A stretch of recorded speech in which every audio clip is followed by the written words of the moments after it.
તમે પણ વધેલા ભાત કે પછી ખીચડીને ફેંકી દો છો? તો આ વિડીયો જોયા પછી ક્યારેય નહીં ફેંકો. તો જો અમે બનાવી લીધા છે વધેલા ભાતના સુપર ટેસ્ટી, ક્રિસ્પી અને સુપર સોફ્ટ ભજીયા. એટલા ટેસ્ટી લાગે છે કે તમે એકવાર બનાવશો તો વારંવાર બનાવશો અને ભાત પણ વેસ્ટ નહીં જાય. તો ચાલો રેસીપી તમારી સાથે શેર કરું. વધેલા ભાતના ભજીયા બનાવવા માટે મેં 1 કપ ભાત લઈ લીધા છે. તો હવે આપણે તેને એક બાઉલની અંદર લઈ અને મિક્સ કરી લઈએ.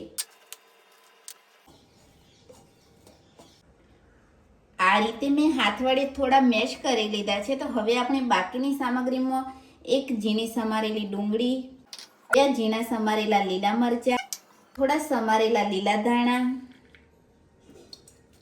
સાથે જ મસાલામાં અડધી ચમચી ધાણા જીરું, થોડી હળદર, 1/4 ચમચી ગરમ મસાલો, સ્વાદ પ્રમાણે મીઠું અને 1/4 ચમચી જેટલો મરી પાવડર ઉમેરીશું.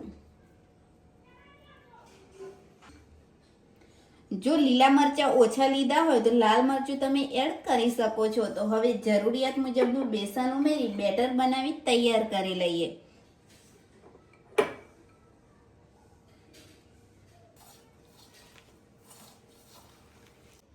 મેં 4 મોટી ચમચી જેટલું બેસન અને 2 ચમચી જેટલું પાણી લઈ આ રીતનું ભજીયા માટેનું મિશ્રણ બનાવી તૈયાર કરી લીધું છે.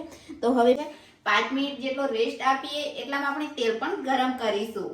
5 મિનિટ રેસ્ટ આપ્યા પછી તમે જુઓ ડુંગળીમાંથી થોડું પાણી છૂટું પડ્યું છે, એટલે બેટર થોડું ઢીલું થયું છે.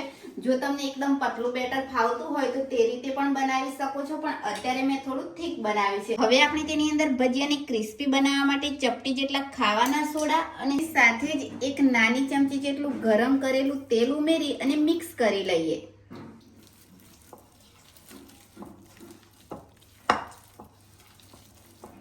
તો ભજીયા માટેનું મિશ્રણ તૈયાર છે અને તેલ પણ ગરમ કરી લીધું છે, એટલે આંગળીઓ વડે શેપ આપી અને ભજીયાને તળીશું.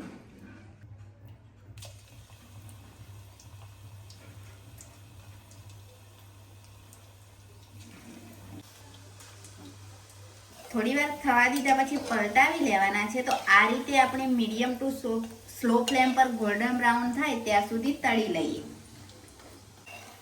4 મિનિટ જેવા મેં થવા દીધા છે અને જો એકદમ સરસ રીતે ગોલ્ડન બ્રાઉન અને ક્રિસ્પી બની ગયા છે. તો હવે આપણે તેને કાઢી લેવાના છે.